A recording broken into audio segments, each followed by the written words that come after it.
I'm going to show you how to connect your feed to your straight.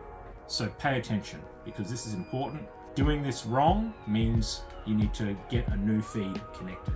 For connecting your strip into your strip clip is match up the polarity.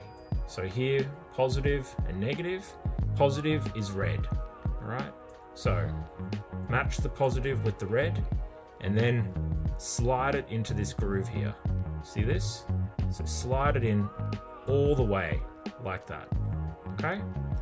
And then all you need to do is get your pliers and clamp down.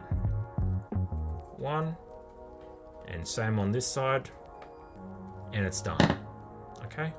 Now that is in there, and it's in there very, very firmly, all right? All you have to do, guys, is make sure you clamp down firmly. If the light doesn't turn on straight away, it might mean that you just haven't clamped properly.